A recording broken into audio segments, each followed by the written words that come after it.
And check this out. Only took a couple of months, but it was definitely worth the wait, definitely worth the blood, the sweat, the tears. Let's get an inside look on how we transformed this grill. Really quickly, if you want to hit that subscribe button and turn on that bell for notifications, I greatly appreciate it to find more awesome videos like this. But would you just look at the state of this offset smoker? I mean, look at that. They got a pack of cigarettes that I found inside of it. That is absolutely destroyed. It's the old firebox. The grill, it's been sitting out in the back of our office for 10 years and has never been cleaned. I mean, look at that. It's an old Weber Charbroil offset smoker. Cue the dogs in the background. I mean, this thing is just destroyed. I'm gonna have to put in a lot of work, and yes, I did, to get this thing ready. And you know, I just started it off by getting rid of these old boards. I mean, would you just look how weathered and worn these are?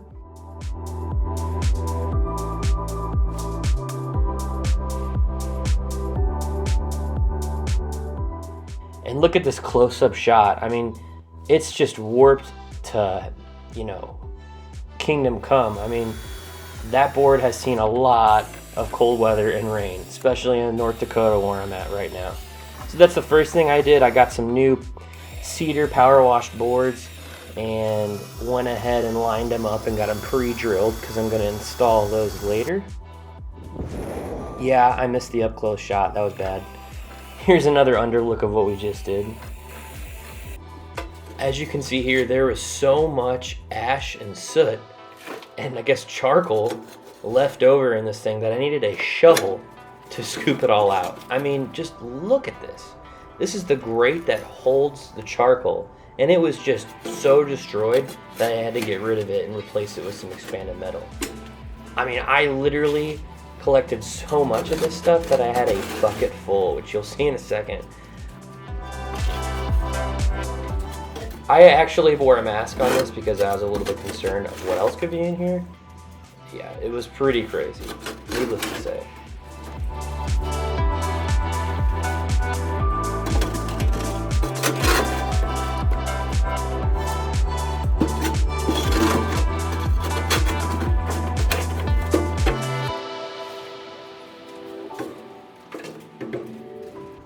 And this was actually what separated the firebox and the grill portion.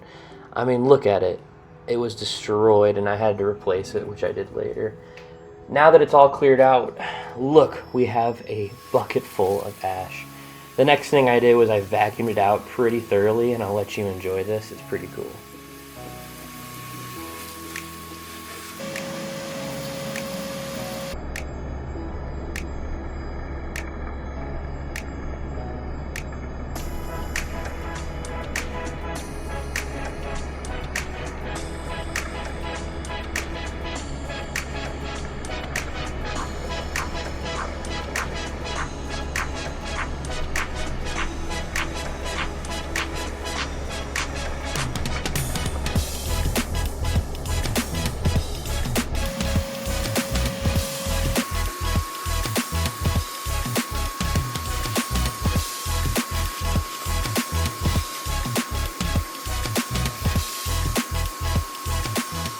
After a thorough vacuuming, I went ahead and took this chisel, it was plastic, and I removed as much debris and rust as I could, possibly off the inside of this grill. This probably took a good hour, definitely the most time I spent. I was really thorough and got as much as I could off mechanically before, and as you'll see later, I used chemicals.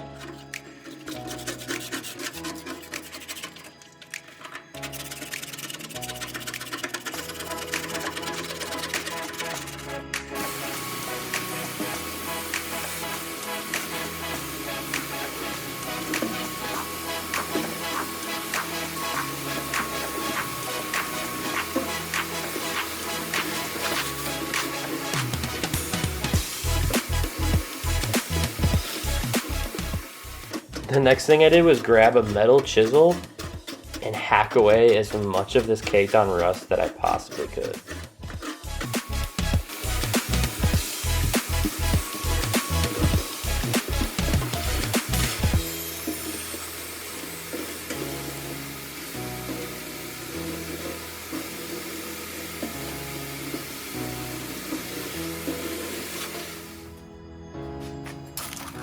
And would you look at this? Anybody want some cigarettes? Yeah, we got them.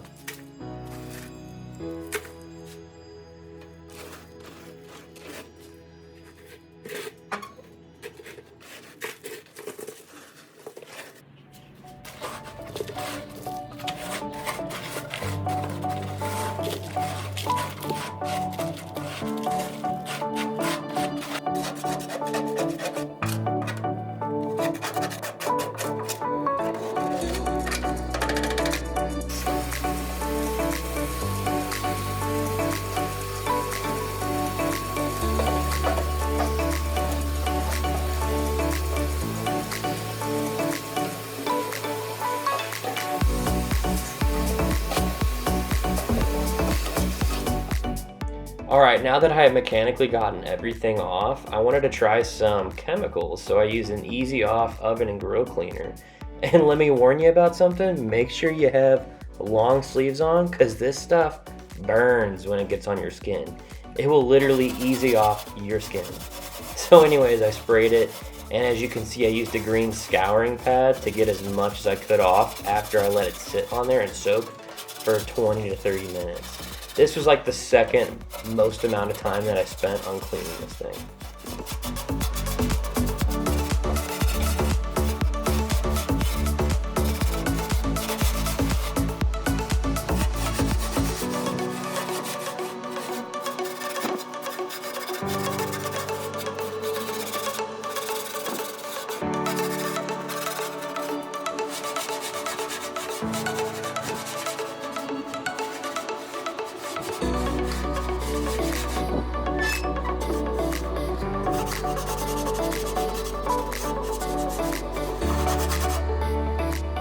Alright, so after I scrubbed it, I decided to take this to a self car wash. And full disclosure, I was by myself. Lifting this out of a truck and putting it into a truck is quite dangerous. It's where I smashed my thumb and started to bleed in the process. But anyways, I took as much as I possibly could off that was sitting on there from chemical residue with this pressure washer at the car wash. And it worked great.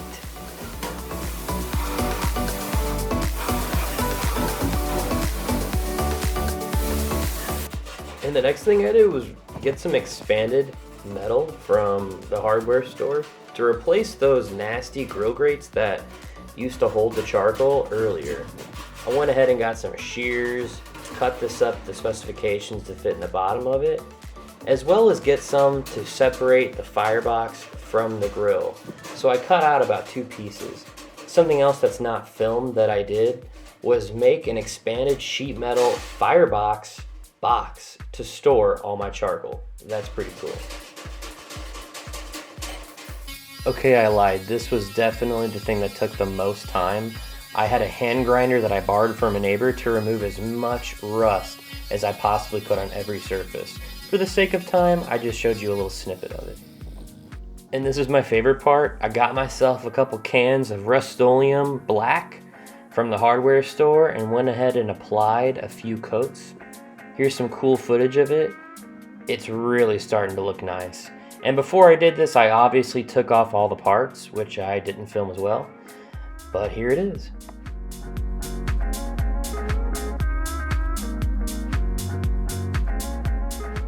If you've noticed anything about this entire video, I have different outfits on for different seasons of weather. North Dakota likes to fluctuate between 15 degrees and 60 degrees depending on the week.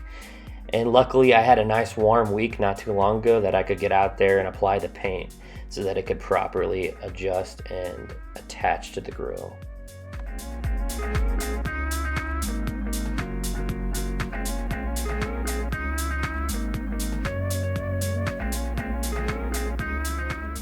And I mean, look at the results just after 2 cans and a couple of coats. This thing is looking almost brand new. It is truly incredible what hard work can help you achieve in restoring an old grill.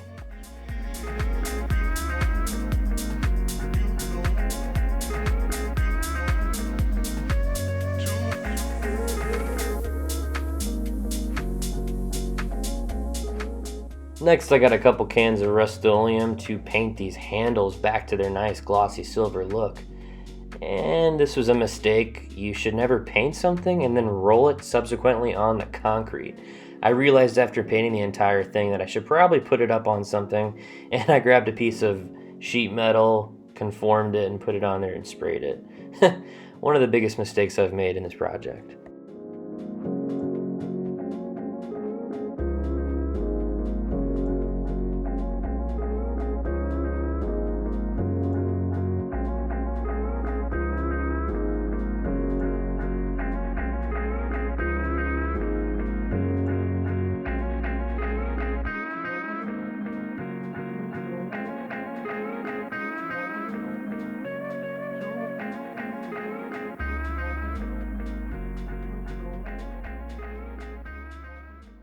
So I finally installed these boards that I had pre-drilled earlier and went ahead and cut the ends off to make sure they were uniform on both sides. That's the old wheel of what's left of it. The other one was completely gone. I went ahead and ordered 2 brand new ones online that you see below there.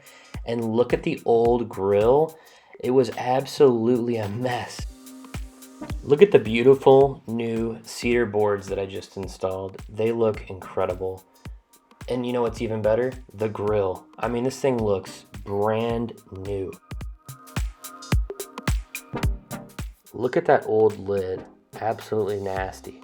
I actually took some LavaLock tape that I ordered online and sealed it up to help control the temperature. Look at that old lid. It looks so weathered, and it doesn't even look like a good Weber anymore. But let me tell you something. A little bit of elbow grease, and bam. Look at that beautiful handle. I actually took the thermometer out, cleaned that as well, cleaned out the chimney stack, and it's looking real sharp, guys.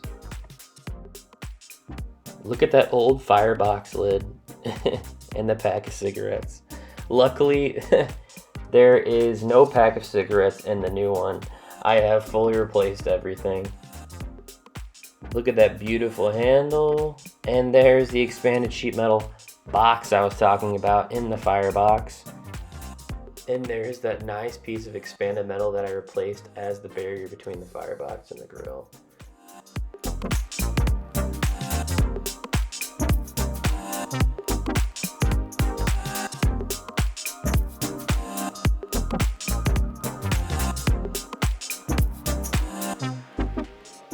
But the back of this grill was probably the most rusty, but not anymore. Look at it.